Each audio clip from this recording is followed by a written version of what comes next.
Welcome to Rico 12. I'm Justin, your host and a grateful child of an all-powerful, all-loving God and an addict living in the miracle of recovery. Rico 12 is all about exploring the common threads of addiction and sharing tools and hope from those on a similar path. We gather from diverse backgrounds, faiths, and places to learn and support one another. Our speakers represent various fellowships, addictions, and afflictions, reflecting the richness of our shared experiences. Join us in this journey of recovery and unity.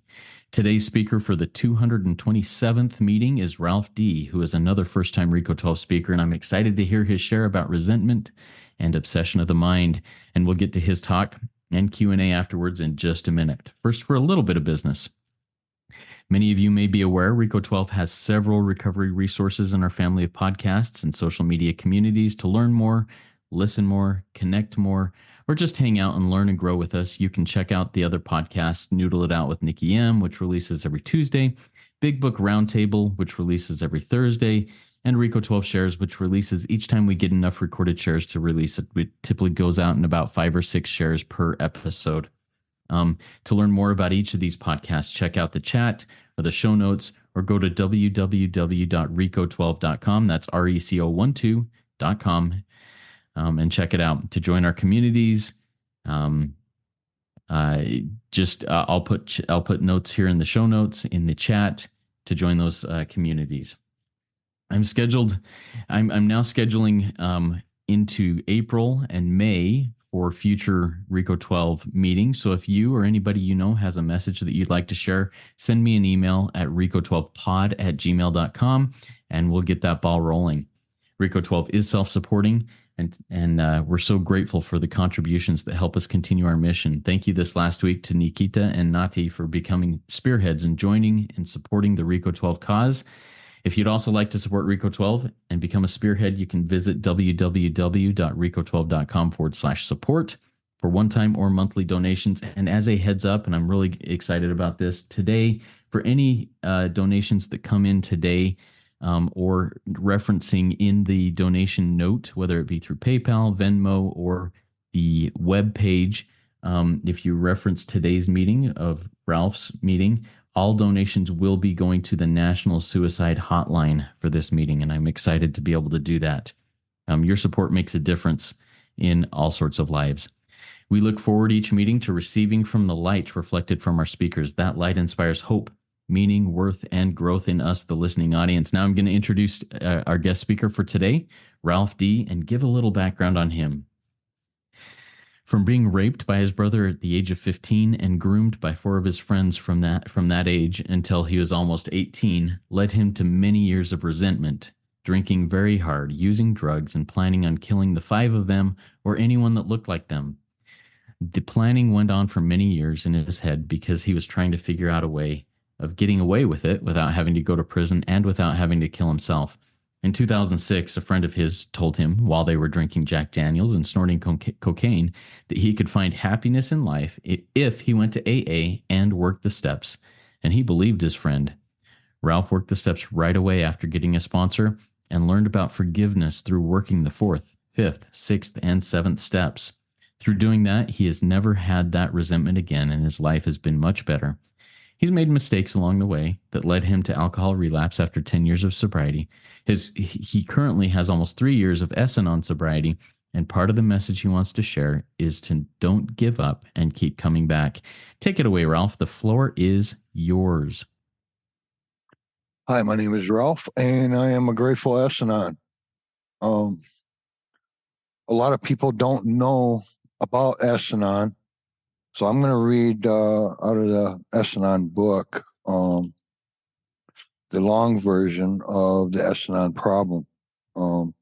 Basically, Al-Anon is a program for people that have sexaholics in their life. The Al-Anon problem, long version. Al-Anon members have much in common with the friends and family members of other addicted people. Most of us grew up in families with secrets and were not taught to think about our own needs and take positive action to meet them. As we grew up, we felt more and more lonely and isolated as we chose friends and partners who could not or would not love and support us in a healthy way. We lived life from the standpoint of victims and perceived any personal criticism as a threat. For most of us, anger and depression were a way of life. We were so afraid of being left alone that anxiety and frustration were nearly constant. Whether or not we were exposed to sexaholism as children, most of us think that we acquired some unhealthy beliefs about ourselves very early in our lives, that we were not worthwhile and lovable, that we were able to control other people's behavior, and that sex was the most important sign of love. What is different is that we have felt the additional shame of being involved with sexaholism of a family member or a friend. It does not matter a great deal whether the person was a member of our birth family, a partner, spouse, child, or someone outside the family like a friend, teacher, or boss. It does not matter whether we were willing, unwilling, or unknowing participants in the relationship. Sexaholism deeply affected our lives. Our self-esteem dropped to lower and lower levels, and we doubted our attractiveness, our emotions, our sanity, and our human worth. We have felt betrayed by those we loved the most, and those of us who didn't know about the sexaholic behavior felt even more humiliated and stupid for not knowing. Many of us were sexually abused, exposed to sexually transmitted diseases, and otherwise placed in physical danger. We were often afraid to trust others and reach out for help because we were afraid of what they would think of us or the sexaholic. Some of us reacted to sexaholism by denying its existence or minimizing its importance. We suffered our feelings of anger and abandonment to the point that we felt emotionally numb. We told ourselves things like, everybody does this. This shouldn't bother me. Or even, it can't be true. He or she would never do that. Others focused on the sexaholic and the sexaholic behavior to the point of obsession. We tried every known method to control it. We lied and covered up, spied at doorways, listened to private conversations, checked up on the sexaholic's whereabouts, read through journals and personal papers, begged, pleaded, and threatened. Some of us participated in sexual behavior that we did not enjoy or that made us ashamed of ourselves. Many of us tried to use sex to manipulate the sexaholic, thinking that being part of the acting out would give us a little bit more control over our lives.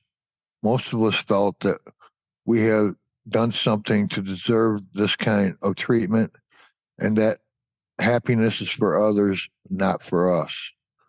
Some of us misuse drugs, alcohol, or food to numb the pain. Others use activities such as shopping, exercising, or working to keep from feeling our emotions. We often felt neglected.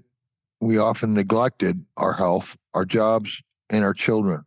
No matter how we tried to struggle against it, deny it, or minimize its effects, the failure to our efforts to cope with sexaholism brought us to the point of the despair. This is what is meant when we say in the first step that our lives had become unmanageable. And for me, there's one part of the AA Big Book that I really don't believe. And that part is God restoring us to sanity. In order to be restored to sanity, we had to have it in the first place. I grew up in a very dysfunctional home. My dad was retired from the military and a drunk.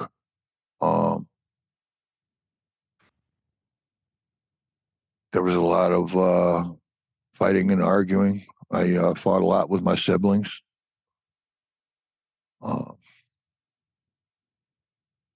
I didn't I didn't understand it. We were supposed to be Christians. We went to church every week, but we never lived it outside of the church. We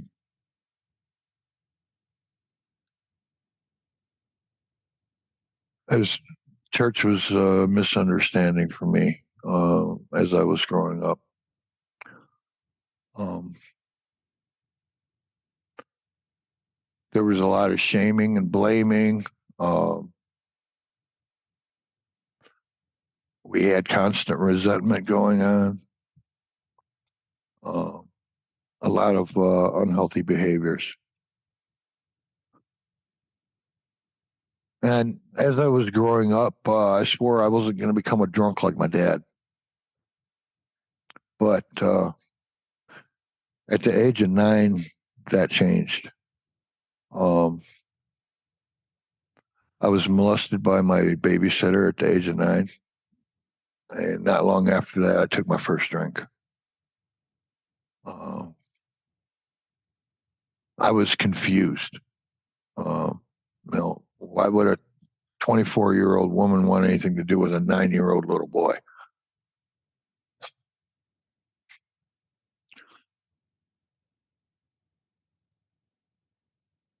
I drank lightly um, to try to figure things out. I knew there wasn't something wasn't right on the way that I was living and the way my family was. Um, and then at the age of 15, my brother raped me, and that's when my drinking went hardcore. Um, I started drinking every day on a regular basis. I started using marijuana at that age. Um, I started having resentment going through my head on a constant basis after that happened.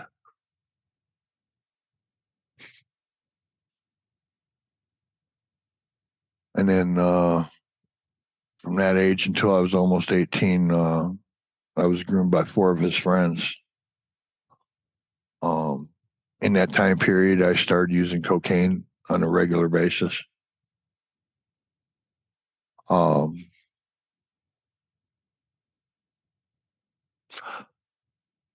at the age of 16, I got a job at a pizza restaurant, and my thinking on it was, I knew the mafia was running that pizza restaurant. I figured if I could get a job with them, it could help me to learn how to get away with murder. I worked for them for about 3 years. Um, they never taught me how to get away with murder, though. It just didn't happen. Um, I went through many years of resentment going through my head, an obsession of the mind, and it's a dangerous playground. Um, the only thing that helped to suppress the obsession of the mind and the resentment was drinking alcohol, using drugs, and having sex with a lot of women. Um, that's what I did up until age of 39 when I got into Alcoholics Anonymous.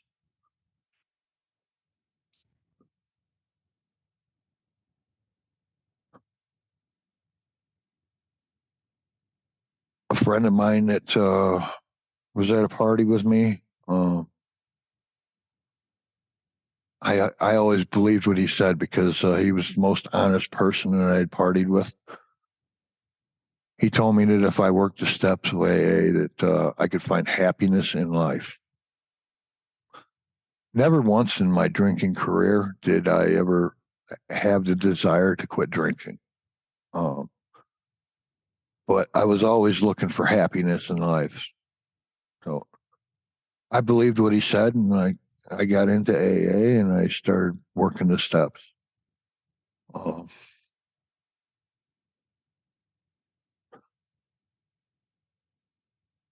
when I got to step 4, it was difficult for me to do it the way the big book said, because I couldn't. My mind was so cluttered that I couldn't figure out any resentments besides my brother and his 4 friends. So my sponsor had me write a story of my life, and that helped me to figure out where my resentments were at, and we were able to make the list from there. I went through the 4th step, and I went over to my sponsor's house after I got done writing the story, and we did 5th, 6th, and 7th step. I was at his house for several hours during that time period, and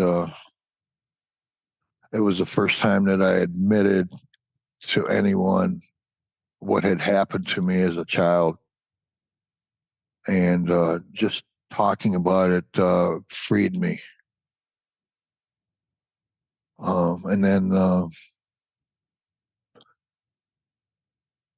then praying about it. Um, during my 6th and 7th step, during the prayer, I was in prayer for a couple of hours, and I had this spiritual awakening that just wouldn't quit while I was in that prayer. I could not fathom the strength that God had overpowered me with. It was just amazing. And from that point on, that obsession of the mind and that resentment towards my brother and his 4 friends never came back. And I am ever so grateful for that.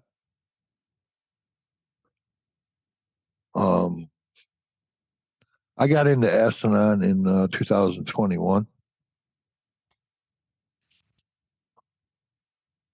After a series of events, and I started working this program, and through working the Asanon program has helped me to be able to figure out some of the character defects that I have. I'm not all the way through the steps yet, but as I'm going, the questions in the book has just been amazing, and just answering those questions, sitting and thinking about it, helped me to. It helped me to realize that I have a character defect of wanting to pay people back when they harm me. Um, that that character defect came back to me back in October. Um, my ex-girlfriend and I got into an argument. She was my girlfriend at the time.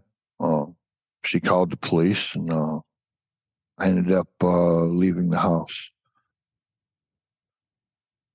I sat in my truck for almost 24 hours waiting to talk with the police officer that was going to come and talk with me.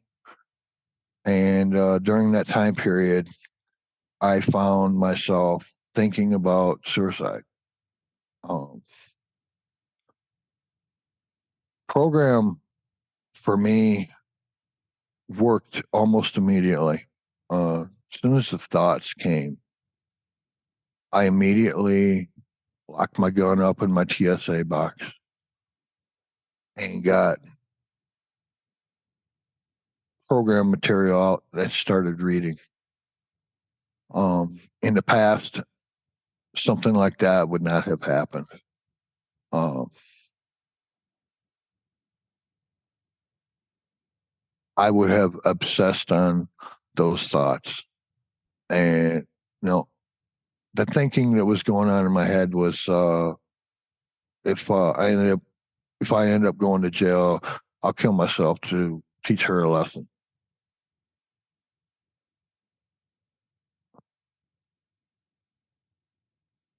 I thank God for 12-step program that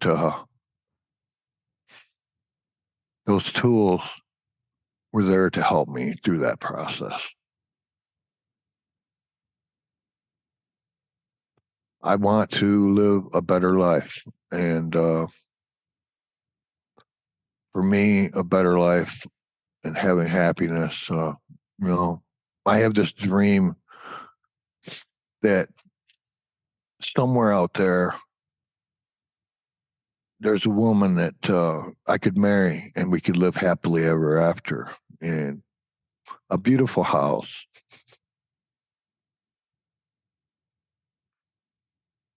And we could serve God together. I really don't care about material things.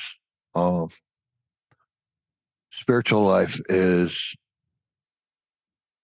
for me, one of the greatest things that life has to offer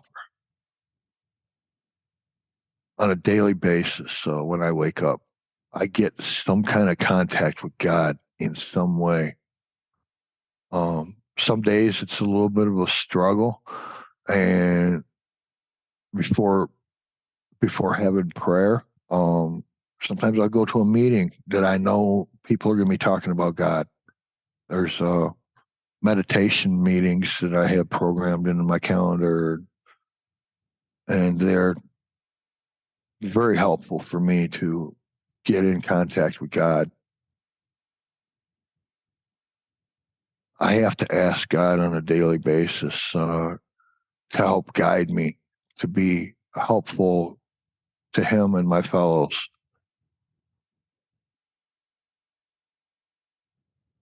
On a daily basis, I have to ask God for His help and guidance. Um, my first sponsor that I worked steps with never guided me all the way through the steps. We only went through step 9. He ended up relapsing. Um, I was searching out a sponsor to try to finish the steps up. I wanted to learn about step 10, and here lately I found some text on one of the WhatsApp groups I'm in. Somebody had done their step 10 and posted it on the group. I copied it, and I prayed and asked God to put somebody in my life for a 10-step partner. And that night, somebody posted that they were looking for a 10-step partner. Uh, Answered prayers doesn't always come that quickly, but when it's something like that, it just amazes me how quickly a prayer is answered. Uh, I'm very grateful. I think it's been a couple of months now. I've been doing 10-step every day consistently. I think that's very important. Um, I'm starting on my 4th step, going through the S&on program with a sponsor that has multi addictions. He's also sexaholic. He could qualify as an alcoholic. But I work the S&on program because it's the program that would kill me the quickest. And I think that's important. If you're multi addicted, you need to work the program that's going to kill you the quickest.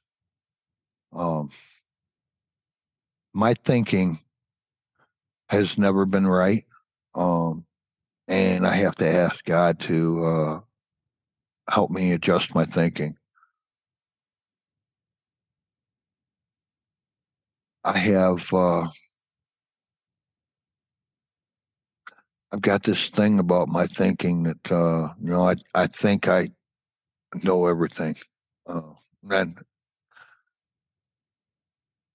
couple of years ago, I realized that I have stubbornness to me, and I was told about the set aside prayer, and I started praying the set aside prayer um, to help me to get rid of that stubbornness. I need to be more open minded for new ideas to help me in this recovery journey.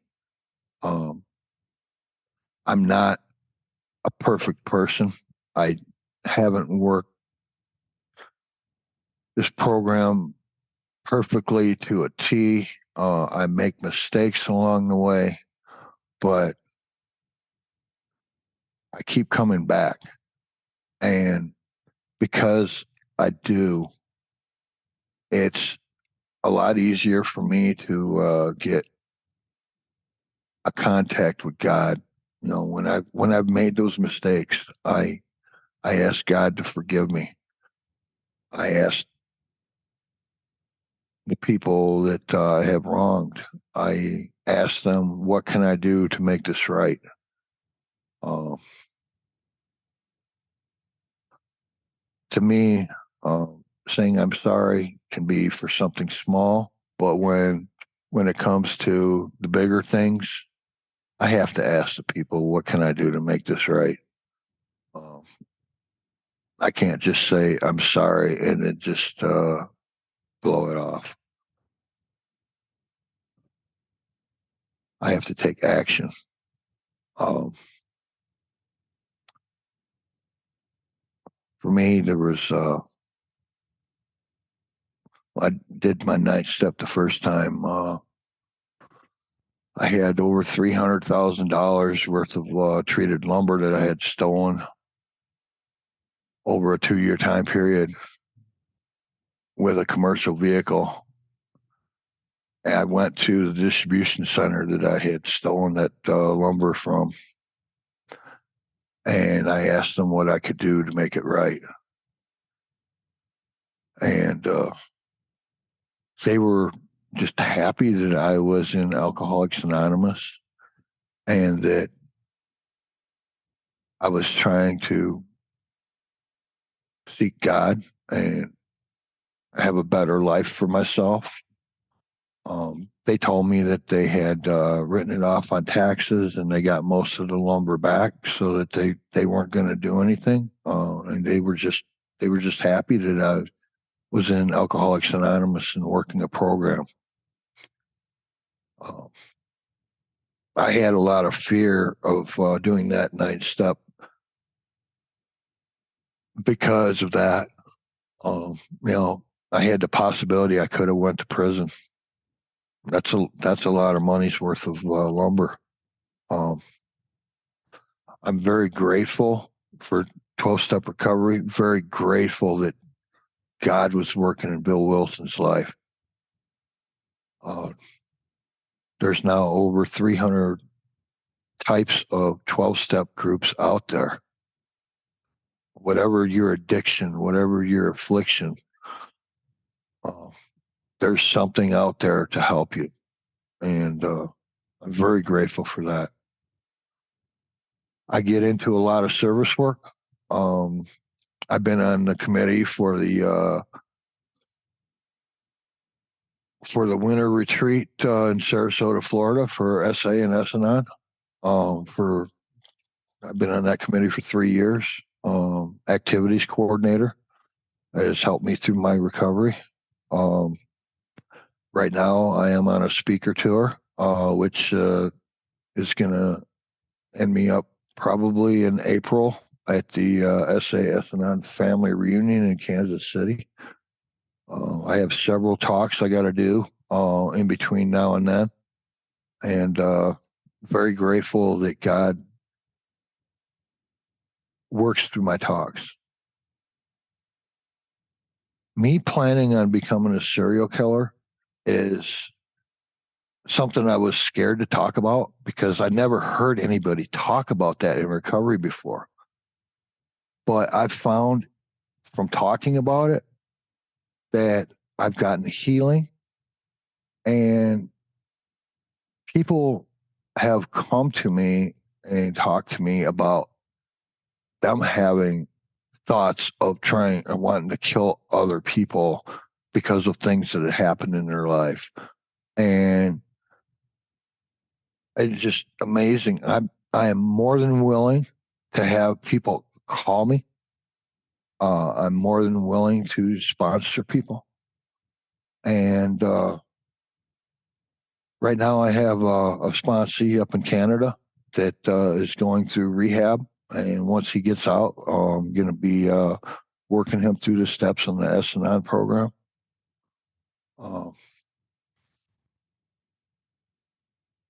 I don't know where God is going to lead me to, but I do know that I find peace and happiness in life when I work with others. It helps me to get out of me, and it helps me to have a stronger connection with God. And I am ever so grateful for this program. There's a lot of things that I could talk about, but one thing I've got some notes down here. Okay. On I seen this posting on one of my WhatsApp groups. The making of a sex addict starts in the family. It doesn't start out in the real world with everybody else. Addicts in the family, 87%. Rigid family system, 77%. Disengaged family system, 87%. Rigid and disengaged family system, 68%.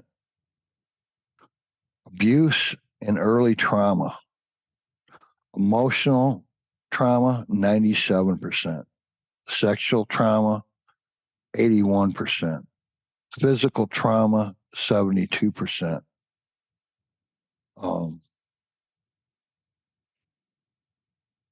8 trauma factors, and these are all high percentage numbers. Reaction, pleasure, blocking, splitting, abstinence, shame, repetition, bonding. All those are high percentages people are lacking in. It creates the sex addict. Sexual addiction, compulsive behaviors, 94%. Loss of control, 93%. Efforts to stop is 88%. Loss of time, 94%. Inability to fulfill obligations, 87%. Withdrawing and emotional unavailability, 98%. Unhealthy communication creates all these things. I seek further to find out about healthy communication. When I was with my girlfriend, we were in a program called RCA. Hey, Ralph, let's give it, wrap this up in about 2 minutes so we can get to the questions and answers. You're doing great. Okay. Thanks. Okay. I was in this program called RCA, and it's for it's Recovering Couples Anonymous. And I kept going back even after I broke up with her because I wanted to find out more about healthy relationships. I'm very grateful that God is using me to help other people. Very grateful that I am seeking out to try to find what is healthy and what is not. And I'm very blessed that I was able to speak on here today, and I'm going to continue my 12-step journey. Very grateful for that, and thanks for letting me share. Love it. Thank you so much, Ralph. You shared a lot of vulnerable and important and powerful things in there. And it's triggered a few questions from our live audience. I've written down several questions on my own. A reminder to our live audience, if you have a question for Ralph, please type it in the chat there. We'll get to those. We'll get to as many questions as we can in the remainder of our time here. So first is a comment that comes from one of our attendees who just wanted to thank you, Ralph, for your story. It really is a testimony. This person said that they were also molested by their dad, and their mom knew and did nothing. This person's dad died when she was 9. Though through therapy and through programs, she's forgiven him and everyone who hurt me. And this person says, "God bless you. God bless you, Ralph. Thank you for your share." Um, yeah, that's the emotional things, connections are being made as you share these things. I also have a question from Jane from our live audience. Jane says, hey, Ralph, I'm an Ashley alumni. How does your spirituality affect how you sponsor someone? So how does your spirituality affect how you sponsor someone, Ralph?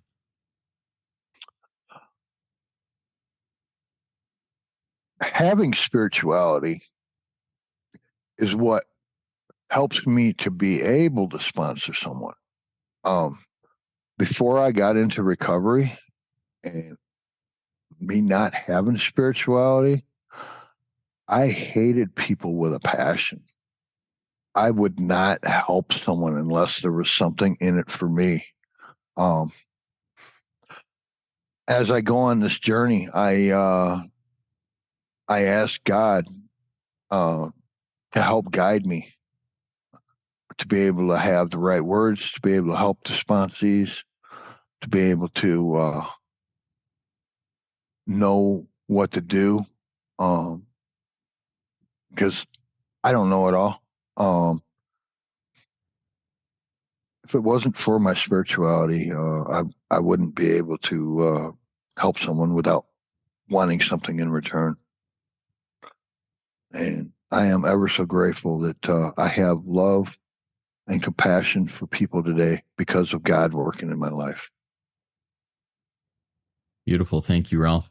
Have another question that comes in from Nikita. Nikita says, thank you, Ralph, for your share.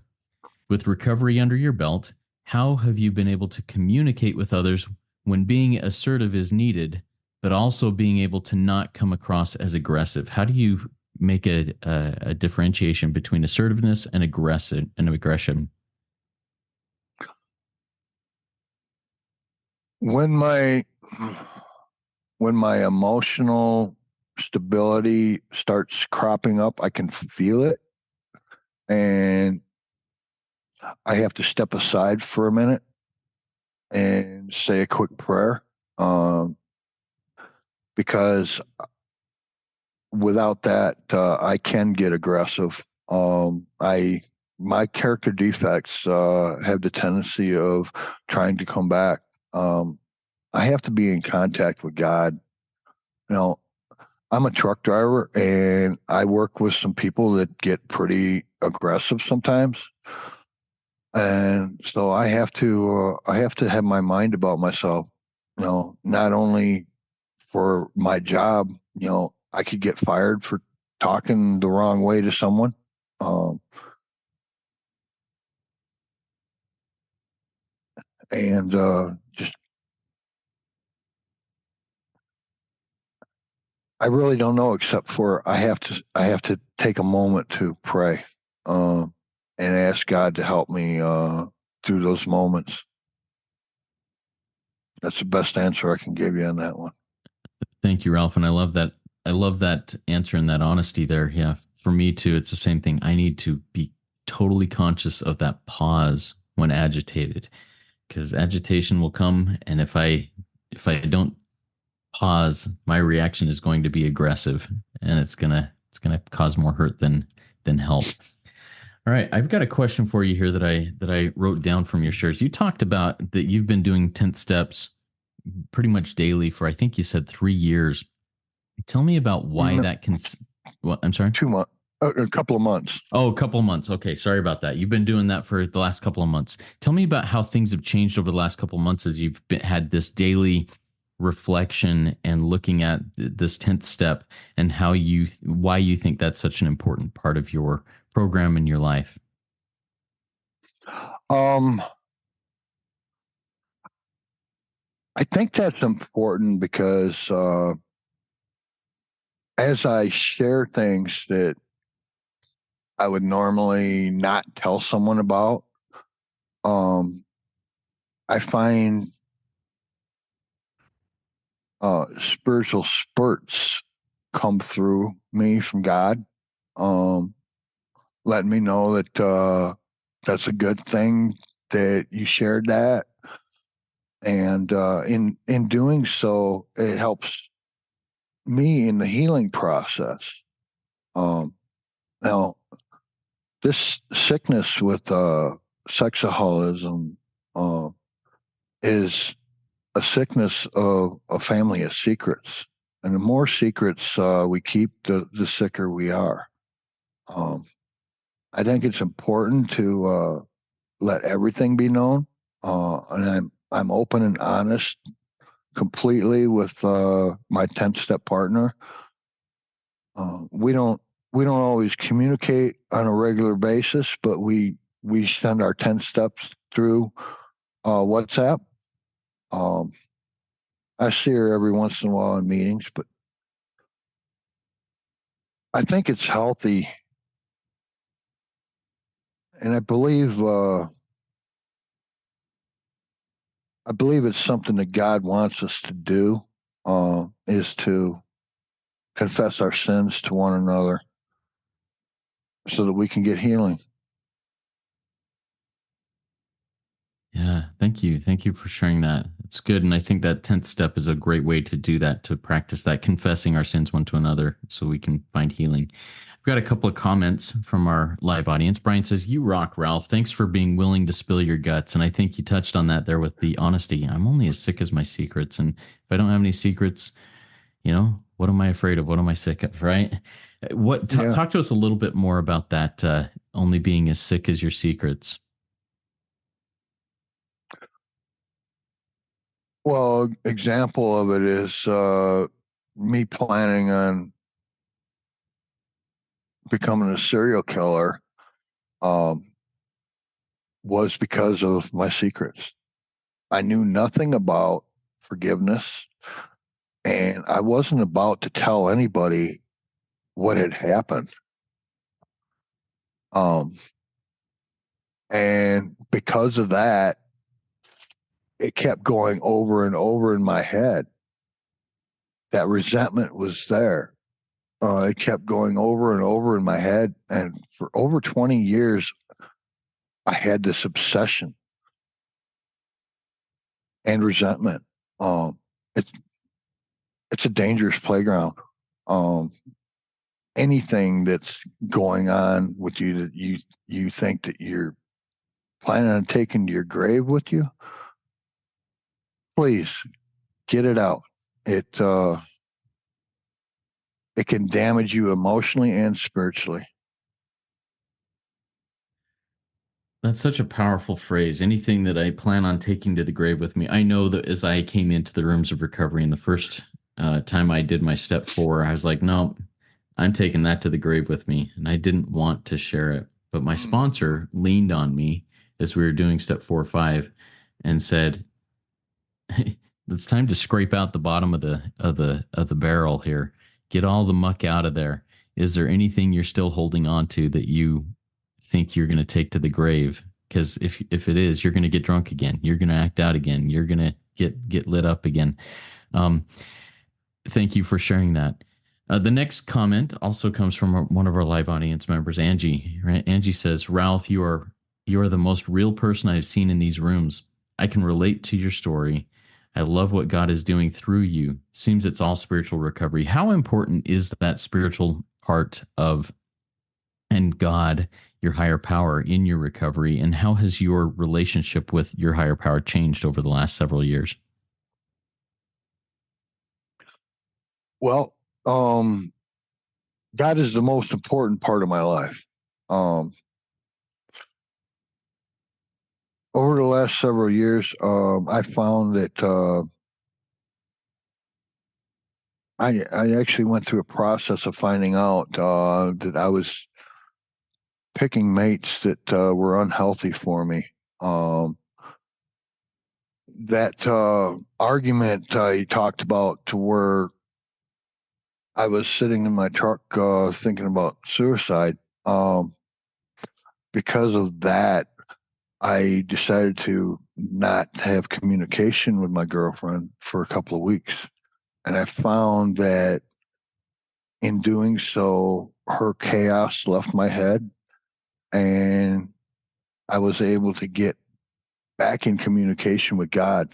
Um, Things that don't belong in my life cuts communication off with God.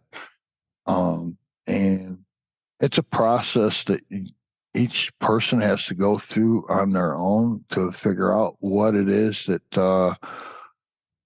cuts them off from God, and stay away from that. And I think it's very important to know that that communication with God has to be first in our lives. Mm. Yeah, thank you so much for sharing that. Um, So, you talked, and this sounds like it's a very pivotal moment in your own recovery and in your own life when you were sitting in the truck thinking about suicide. And for those who may have come in after we started, all donations that happen during this meeting, all donations that happen that reference this meeting through the future will go to the National Suicide Hotline. So, Ralph, tell us a little bit about the importance of that, the meaning of that National Suicide Hotline and the importance of that in your own life. Well, because I because I was planning on becoming a serial killer, and I I really didn't want to kill myself, because I didn't want to go to prison. Um, I had a lot of thoughts of suicide over that many years of time period. Um, Even though I didn't want to kill myself, I wanted to live. Um, and I know there's many people out there that have suicidal thoughts, and just because the thought is there doesn't mean that they want to kill themselves. I think it's important to keep this national suicide hotline going, so that that service can be there for other people to help them through the tough times that they're going through in their life. Yeah, thank you for being an advocate for that. And yes, I am on your side there. And so many people can gain help from that hotline and from connection with others who truly love them and support them and walk that path. And I think 12-step fellowship rooms are great places to find that support. Um, All right, we've got a couple of more comments and then we'll start wrapping this up. So, comment coming from Jackie from our live audience. Jackie says, I just wanted to thank you for sharing and for your openness. I too am a survivor of childhood sexual and other forms of abuse. I found S-Anon when I discovered my partner's SA and infidelity, which led me to realize I needed my own recovery for sex, love, and fantasy addiction. Thank you for the reminder that there is support for all of us in one of many programs. So you mentioned, Ralph, that for someone who maybe has multiple addictions, is a multidisciplinary addict, as I define myself, um, may want to focus on the one that is going to kill them the fastest first. How do you mix in other fellowships as you go along? Is that something that you think, hey, let's address them all in one fellowship, or do you think you should move along and move into other ones as time goes on?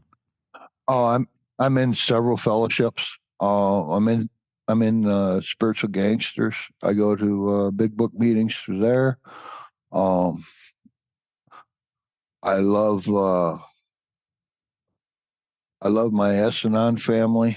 You know, the fellowship that I get with going to conferences. I go to conferences 3 times a year through that. And I go to another conference that's a biker AA camp out. Uh, you got to find what is good for you. There's there's, I've went to AAA meetings, AA meetings. I go to NA. I have some Christian 12-step meetings that I go to. And I love them because we get into, in the parking lot, we get into praying for each other after the meeting. And that's really good and healthy for my recovery. My schedule with my work is not solid every day, same time, because of being a truck driver. So I have several meetings programmed in my calendar on my phone. If I miss one, I'll get to another.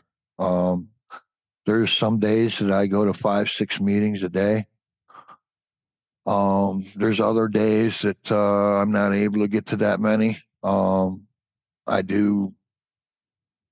I reach out to people in the program in several different fellowships.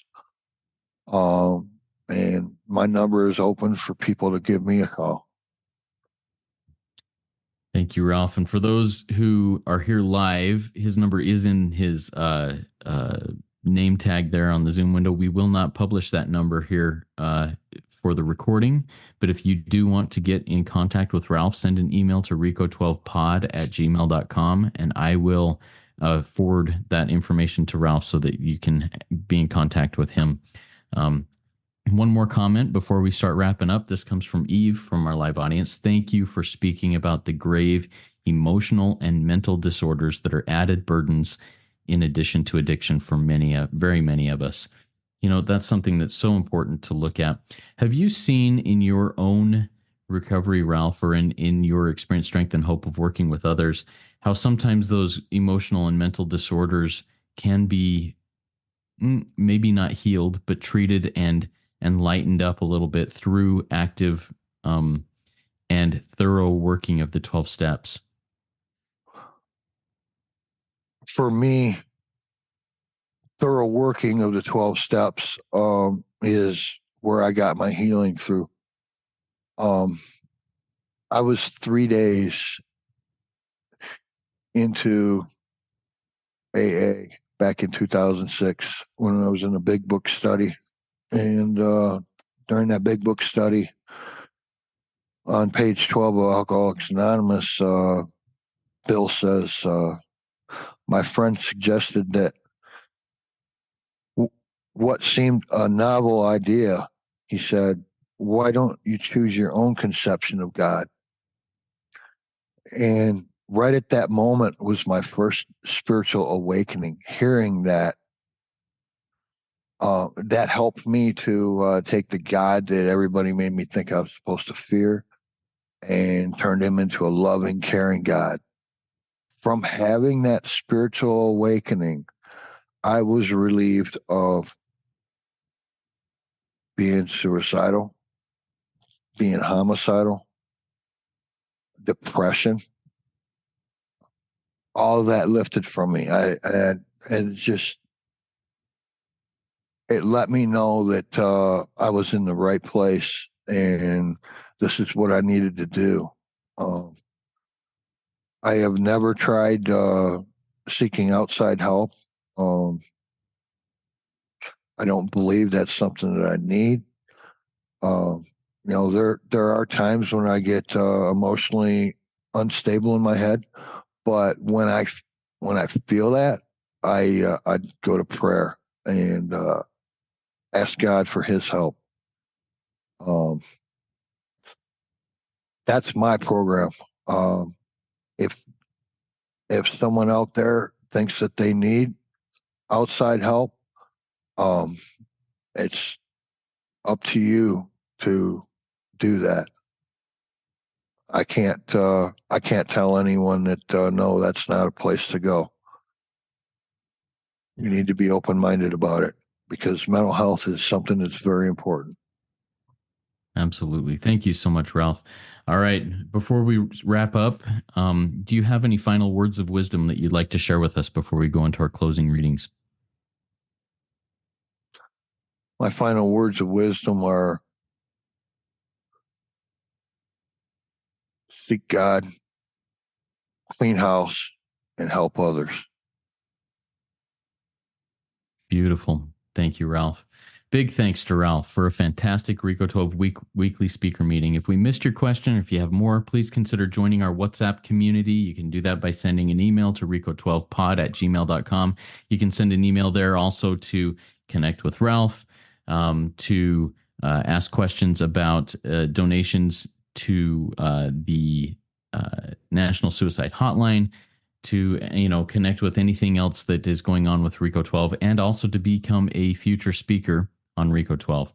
If you have not already done so, please consider rating and reviewing this podcast on Apple Podcasts. It's a powerful way to get the meeting out there to more people who may be in need of Ralph's message or anybody else's message that we have on here. Make sure to check out our Afro-Euro recordings that Karen A hosts on many Wednesdays, including this coming Wednesday. Next Friday, we are scheduled to hear from a return Rico 12 speaker, Ashley S., who previously spoke to us almost exactly 1 year ago on the topic of an earnest seeker. And I look forward to her experience, strength, and hope next week as we hear from her. Thanks for being a part of this transitioned way of doing Rico 12. I think it's been nice to see names of people, see faces of some people as we have this meeting. It's brought a little bit more connection to me in this. I will continue on this path, being a bit more interactive with future meetings. Stay tuned on the WhatsApp community and on our email list for more information on that. If you aren't already on that email list, send an email to rico12pod@gmail.com. We'll get you on that. Now let's launch off into the rest of our day with the Lord's Prayer, which Ralph will say for us. Take a moment of silence for those who are sick and suffering, followed by the Lord's Prayer. Our Father, who art in heaven, hallowed be thy name. Thy kingdom come, thy will be done, on earth as it is in heaven. Give us this day our daily bread, and forgive us our trespasses, as we forgive those who trespass against us. Lead us not into temptation, but deliver us from evil. For thine is the kingdom, the power, and the glory, forever and ever. Amen. Amen. Remember, everybody, there is one who has all power. That one is God. May you find God now. Keep coming back, and when you do, come all the way in, sit all the way down. Let's trudge this road of happy destiny together. Work it. You are worth it. There was a man put his hand by the side of his mouth, and he wanted to scream, but the sound never came out.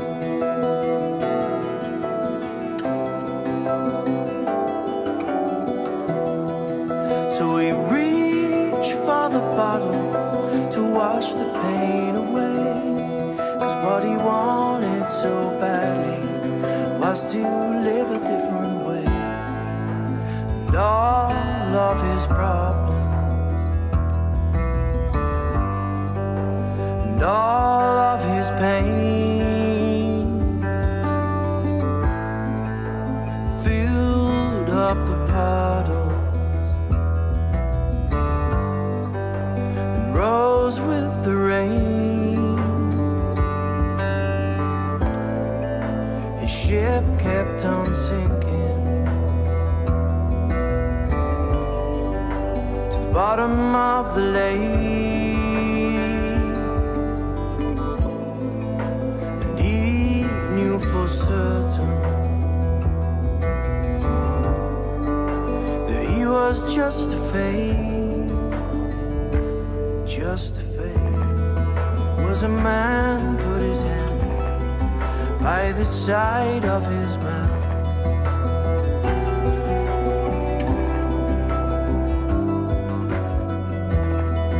and he wanted to share, but only lies ever came out.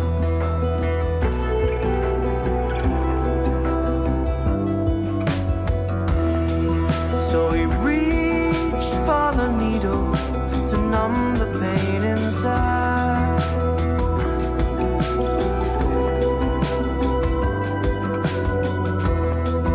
and the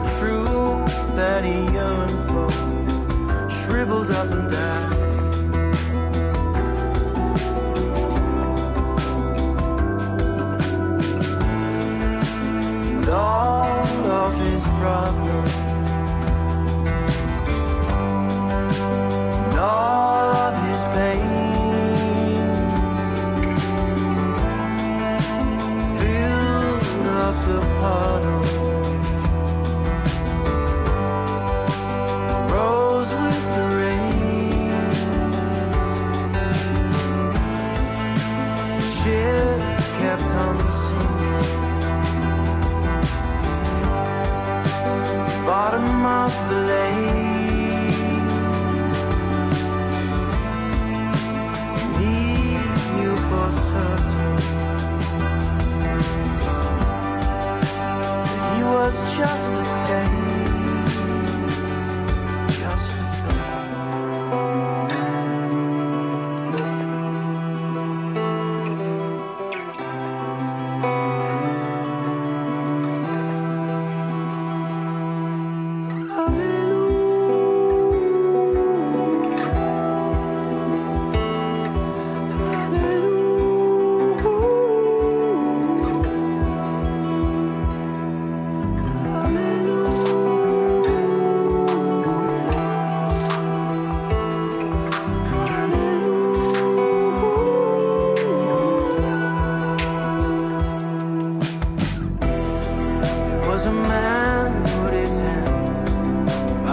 Side of his mouth as he read from the book, only truth spilled out.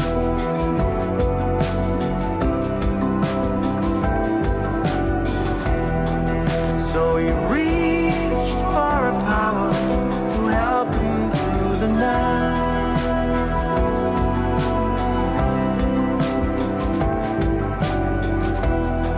'Cause what lives in the darkness dies in the light.